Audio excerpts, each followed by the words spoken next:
Now we are going to take up that mechanism of breathing, because we know that respiration comprises of breathing and then the oxidation of food. So we are going to see that what are the factors that make us inhale only oxygen, what is the reason we are exhaling the CO2.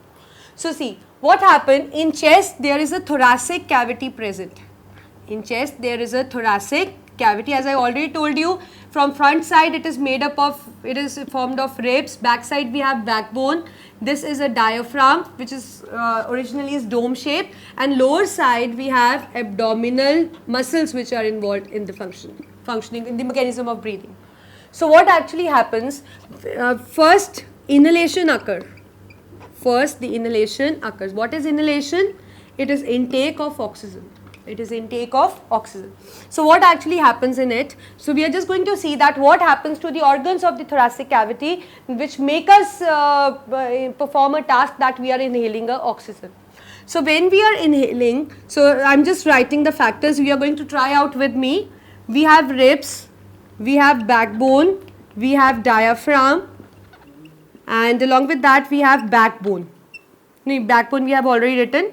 Abdominal muscles. See, so try to inhale. We are going to perform a practical task here.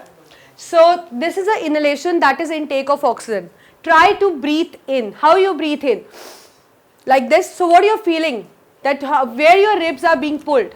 When you inhale, just try to inhale. So when you inhale like this, you see that something from this side is coming outside.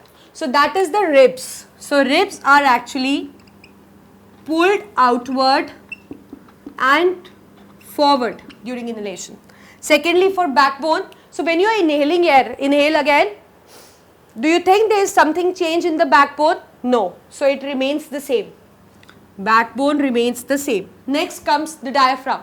Diaphragm is a dome shaped organ which is present in this area below the ribs. So when you are inhaling, try again inhale it. You will feel good when you will try to read, because you don't have to learn this answer, you will feel yourself. You see that something from here is going down. So that is the diaphragm which becomes flat. It becomes flat. And abdominal muscles, try again, try to inhale again and hold your breath now. This time don't give out the air, try to hold the breath. So can you keep it for a few minutes? No, we can't, because after some time you will feel pain in your abdomen, because when you are inhaling, at that time your abdominal muscles contract. So this is what is happening when you are inhaling. So as you have seen that ribs pulled forward, the backbone same, diaphragm flat, these are contracting. So due to this ribs and diaphragm, the whole cavity the size of the whole cavity is increasing.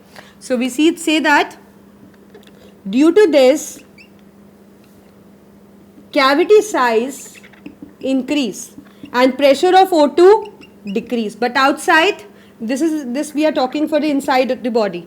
But outside, pressure of oxygen is more. And we know that any gas which moves from higher concentration to lower concentration. So this is the reason that partial pressure of oxygen is high outside and low inside. So it moves inside, or we say that it is inhaled inside.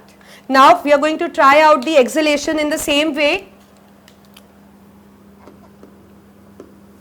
Exhalation is giving out air or carbon dioxide. So again we are going to focus on these ribs, backbone, abdominal muscles and diaphragm.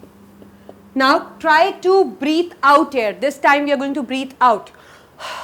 So what do you feel? You feel that your ribs are returned back to their positions, because when you are inhaling, we were inhaling like this. So something was going up, and when you are exhaling, something is going down. So that means ribs move back to their position. Backbone again same, nothing is happening at backbone level. Diaphragm, start again, try to breathe out again. You see that something which has gone down has come again up. So that means diaphragm again becomes dome shaped. This is dome shaped. And abdominal muscles, so when I told you to hold the breath when you were inhaling the air, try it again. what happened after a few minutes, you are not able to hold it because something here is just paining you. That is the abdominal muscles, because when you are inhaling, your muscles are contracting.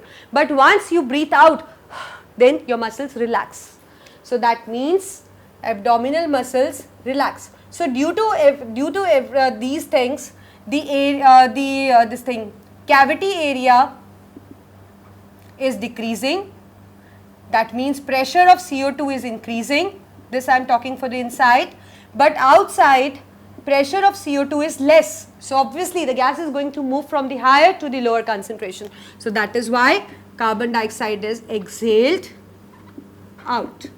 So this is the mechanism of breathing. Now we will be taking up the cellular respiration, that how this we have learned, that how the oxygen is entering and how the CO2 is going out, and this we have done, that when the oxygen is entering, where it is going and what is happening. Now we are going to see that when it enters the alveoli and then it enters to the blood and how it reaches to the tissue and what happens at the tissue level, that CO2 is produced. So this we are going to take up in the cellular respiration.